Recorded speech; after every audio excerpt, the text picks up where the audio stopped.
Enquanto a oposição aperta o cerco para votar o projeto de lei da anistia para envolvidos no 8 de janeiro, e devemos lembrar, o projeto da anistia original vem de 2019, não é somente para os envolvidos no 8 de janeiro. O governo do presidente Lula amarra estratégias para barrar o avanço da matéria no Congresso Nacional. Entre essas estratégias, adivinha qual? Soltar grana. Vamos soltar grana. Grana que é de todos nós, é uma grana tua também. Mas o governo utiliza isso, 3,2 bilhões de granas. O problema não é que libere a grana. O problema é que alguém que recebe a grana vote contrário a isso porque recebeu a grana. Se isso acontece, vai anotando, por favor, as eleições são em 2026, não vota canalha, não vota corrupto, não vota vendido, não vota vacilão, não vota esse cuzão. Não sai. Bom, aquele que deixa de executar. O tema ganhou fôlego nas últimas semanas com a entrada na articulação do governador de São Paulo, Tarcísio de Freitas. Encrespou um pouco, começou a se manifestar a favor da anistia. E aí o Centrão começou a falar, e agora? Como que a gente se posiciona? A mobilização deve crescer ainda mais após a condenação do ex-presidente Jair Bolsonaro pela primeira turma do STF. De toda forma, aliados do presidente Lula já se movimentam para derrotar o texto caso vá ao plenário. Como mostrou o portal Metrópolis, o objetivo do governo é derrubar o projeto para encerrar de vez a discussão antes das eleições de 2026. O que ainda não consegui entender é, de repente o Congresso não colocava pauta. Não sabemos ainda muito bem por que não colocava, mas não colocava pauta. Claro, a pressão começou a ficar mais forte, agora parece que a pauta vai. O governo tenta liberar dinheiro com dois objetivos muito claros e eu gostaria que vocês me corrigissem se eu estou errado. O primeiro é que não chegue o processo. Mas se chegar, parece o que os advogados, Emerson, faz. Isso aqui não procede. Mas se você, Sua Excelência, acha que procede, considere isso aqui. Então aqui seria... Eu, governo, não quero que esse projeto seja tratado no Congresso. Mas, se tratado for, toma a graninha. A direita não vai mudar o voto. A esquerda não vai mudar o voto. Essa grana é para o centro. Ninguém me tira dessa ideia. Isso pode alterar alguma coisa, professor Suano?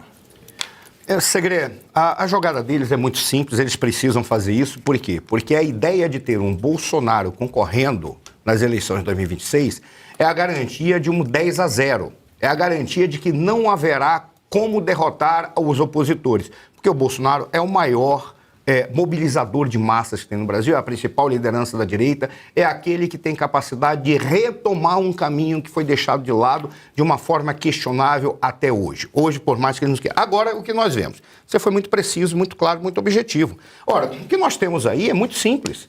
É claro que eles vão para o centro, porque o centrão é exatamente aquele que sempre trabalha em valorizar o seu produto. Eu não quero ofender as casas de tolerância, mas o centro ele se comporta de um nível mais baixo que todas as casas de tolerância de baixo nível que você possa imaginar.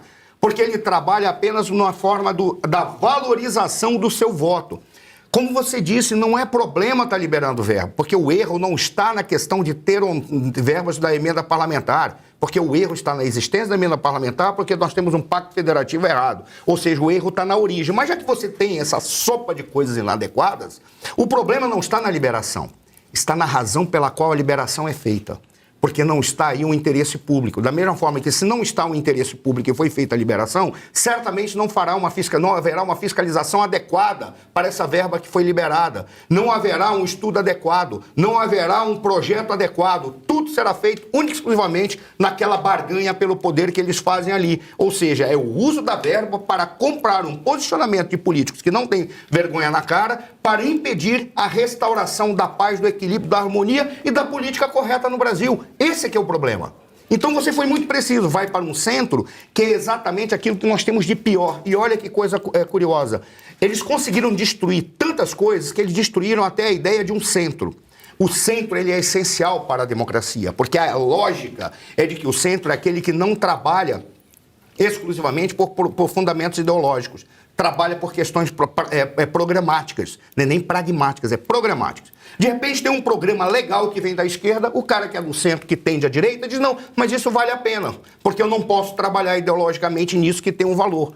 Mas o centro do Brasil foi deturpado. Eles conseguiram botar um vírus da podrura ali, eles transformaram aquilo no que há de barganha de mais baixa que pode ser feita. Esse é o problema. Até isso eles destruíram. Então nós temos um centro, como você falou, é para eles. Eles simplesmente vão falar, e o pior, e agora eu encerro de verdade, é o pior. Eles vão simplesmente fazer o seguinte, eles vão dizer assim, não, nós vamos negociar. Mas se a gente atrasar a negociação, aumenta o preço. Aumenta, claro. Isso é o que há de pior nesse tipo de prostituição que esses caras representam. É lastimável, mas é o que a gente é obrigado a suportar nesse momento. Você falou de casa de permanência. É onde permanecem as pessoas? É tolerância. Tolerância? Tolerância. Ah, e o que seria essa casa de tolerância? Alguns chamam de prostíbulo, outros usam do erro pior, outros chamam de rampa. Mas por que tolerância? O que toleravam aí dentro? Pois é, porque diz que se tolerava todos os desvios morais que a sociedade questionava do lado de fora dessas casas. Ali é o pior, porque lá eles toleram não só esses desvios morais que a sociedade questiona. Hoje a sociedade já nem sabe o que eles fazem lá, porque eles fazem tudo no escurinho de cinema. A gente nem sabe o que está sendo tolerado lá dentro. Mas pode ter certeza. O correspondente ele deveria ser nem caso de tolerância, é rampa. Tem um termo muito feio que eu não vou usar. E o nome que se dá para essas pessoas é exatamente aqueles que sobem e descem a rampa. Luiz Arthur Nogueira. Segré, o tema é: o projeto de anistia corre o risco de não ser pautado no Congresso porque o governo Lula vai inundar os parlamentares com verbas. Muito bem. Isso preocupa? Claro que preocupa. O Centrão, ele não tem ideologia. O Centrão não é de esquerda, o Centrão não é de direita, o Centrão é da verba. Se tem grana, ele vota com o governo, se não tem, ele vota contra.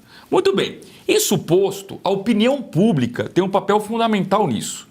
Já houve protesto no 7 de setembro, mas notem que, curiosamente, após a condenação de Jair Bolsonaro e outros réus, o Datafolha vem a público uma pesquisa para mostrar que, segundo o isento Datafolha, a maioria dos brasileiros é contra a anistia, segundo o Datafolha.